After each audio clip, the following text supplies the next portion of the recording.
Onutė Preilauskaitė, pasak sesers Agnietės, buvo labai draugiška, paslaugi, savistovi, ne pagal amžių protinga ir labai neapkentė sovietinių okupantų. 1945 Liepos 4, kai Onutė grįžo iš Eržvilko gimnazijos išlaikiusi egzaminą, į Preilauskų namus įsiveržė NKVDistai.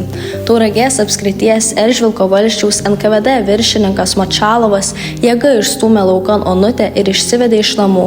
Onutės tėvus lėkė NKVDistai ir stribai puolė mušti bei kankinti.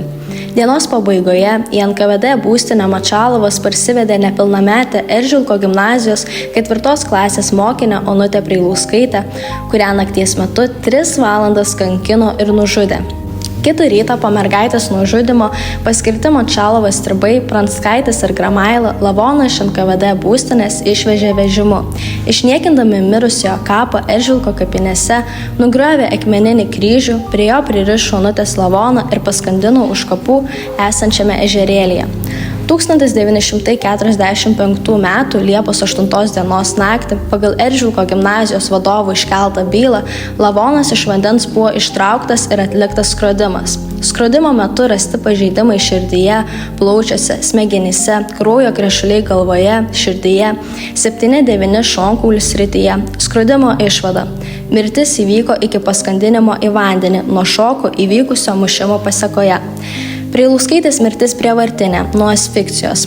Tardymo ir teismo proceso metu Močalovas prisipažino, kad mergina mirė nuo jo kankinimų. Atskleidė, su kuo ir kaip mušo mokinę, jog visą tai darė sąmoningai. Nors iš pradžių Močalovas buvo nuteistas mirties bausme, tačiau po 5 metų jį paleido į laisvę.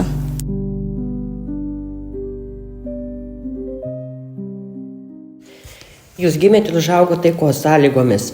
Ar galėtumėt bent įsivaizduoti, ką išgyveno ir ką patyrė šita drąsi mergaitė, beveik jūsų bendramžė, tik porą metų už jūs jaunesnė.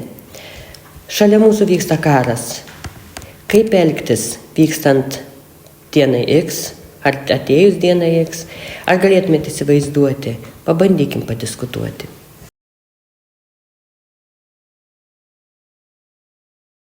Išties neįmanoma yra, nepamačius to savo akimis, įsivaizduoti, kaip tai iš tikrųjų viskas atrodo. Ir manau, kad ir kiek tu ruošiesi, manau, kad tu nepasiruoši 100% tai dienai X, kaip vadinama. Tad iš tikrųjų labai stebina, kad Onutė sugebėjo atsilaikyti šitokiam kankinimu. Taip, jin buvo labai drąsi ir aš šiaip nežinočiau, ką daryčiau tokiai situacijai. Atrodo, negaliu aš įsivaizduoti, kaip tai vyktų. Daugas sako, kad iš tikrųjų, jeigu taip atsitiktų, ten būtų drąsus ir panašiai, bet aš labai sutinku, kad iš tikrųjų tokioje situacijoje turbūt visa ta drąsa išblėstų ir būtų sunku kažką padaryti.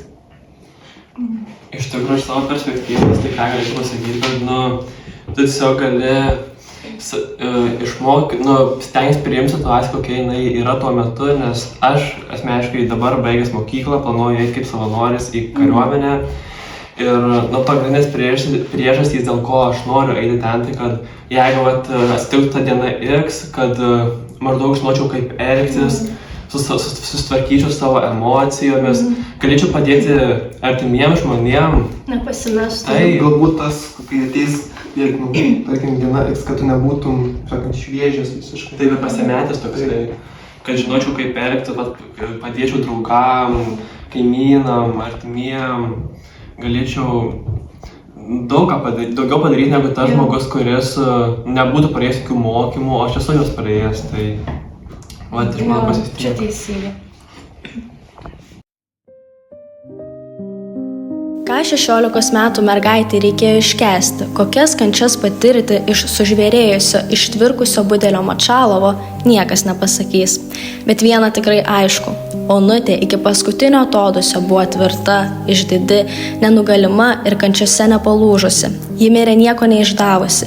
Ji savo mirtimi, savo gyvenimo kainą užmokėjo už kitų gyvybę.